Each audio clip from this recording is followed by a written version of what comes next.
दोस्तों एक बार फिर स्वागत है आपका एनजीपी न्यूज़ में। कल रात से ही जो है कौन जीतेगा इसका जो है एक सवाल नागपुर की जनता के बीच खड़ा हुआ था। कोई कह रहा था संदीप जोशी जी जीत रहे हैं, कोई कह रहा था कि अभिजीत वंजारी जो है वो जीत रहे हैं। रात में ही जो है कांग्रेस के लोगों ने जश्न मनाना जो है वो शुरू कर दिया था, लेकिन कुछ समय पहले जो है ऑफिशियल्स यानी जो डिक्लेयर किया गया है उसमें यह किया गया है कि कांग्रेस के अभिजीत वंजारी ने नागपुर स्थानक निर्वाचन क्षेत्र से चुनाव जीत लिया है। जी हां, गुरुवार की पूरी रात देर रात तक चलने वाली लंबी मतदान प्रतिक्रिया के बाद कांग्रेस के उम्मीदवार अभिजीत वंजारी ने नागपुर स्थानक निर्वाचन क्षेत्र से यानी एमएलसी चुनावों में जोरदार जीत हासिल कर ली है।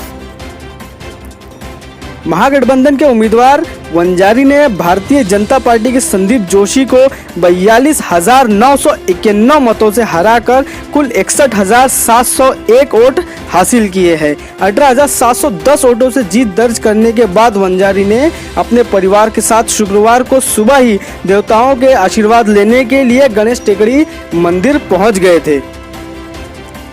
नागपुर स्थानक निर्वाचन क्षेत्र के चुनाव की मतगणना गुरुवार 8 दिसंबर को सुबह 8 बजे शुरू हुई। एमएलसी चुनाव के लिए मतदान मंगलवार 1 दिसंबर को सुबह से हुआ था।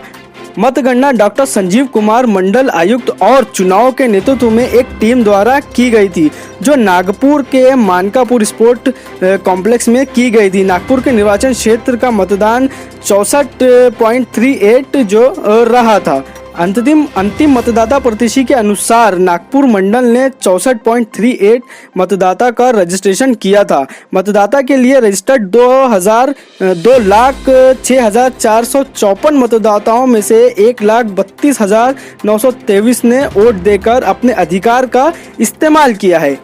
1 दिसंबर को 322 मतदाता केंद्रों पर मतदान हुआ था। नागपुर में अधिकतम 1,02,809 मतदाता हैं, जिनमें से 62,585 ने वोट डाले। गढ़चिरौली की वोटिंग संख्या 9,008 रही। वहीं मतदाताओं ने अन्य जिलों में भंडारा में 13,375 और गोंदिया में 10,783, चंद्रपुर में 22,103 और वर्धा 1,062 शामिल है। तो दोस्तों ये इस बार जो है ये भारतीय जनता पार्टी की एक बड़ी हार जो है वो माना जा रहा है। विधानसभा इलेक्शन के बाद से ये एक बड़ा इलेक्शन नागपुर में जो हुआ है उसमें जो बीजेपी को एक बड़ी हार का सामना करना पड़ रहा है। 35 सालों से देवेंद्र फडणवीस के फादर, उसके बाद नितिन गडकरी और अन्य लोगों ने इस सीट पर जो है वो कब्जा जमाया हुआ था, लेकिन इस बार जो है संदीप जोशी को हराकर अभिजीत वंजारी, कांग्रेस के अभिजीत वंजारी ने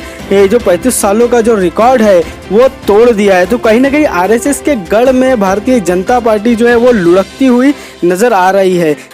अब देखना ये है कि आने वाले इलेक्शंस में महागठबंधन का जो असर है, जिस तरह से अभी पदवीधर इलेक्शन में नजर आया है, वो आगे भी नजर आता है क्या। तो और भी न्यूज अपडेट्स के लिए दोस्तों आप जुड़े रहिए एनजीपी न्यूज के साथ। हमारा फेसबुक पेज जरूर लाइक कीजिए और हमें जरूर सब्सक्राइब कीजिए यूट्यूब पर। मिलते हैं अगले वीडियो में, तब तक के लिए अलविदा।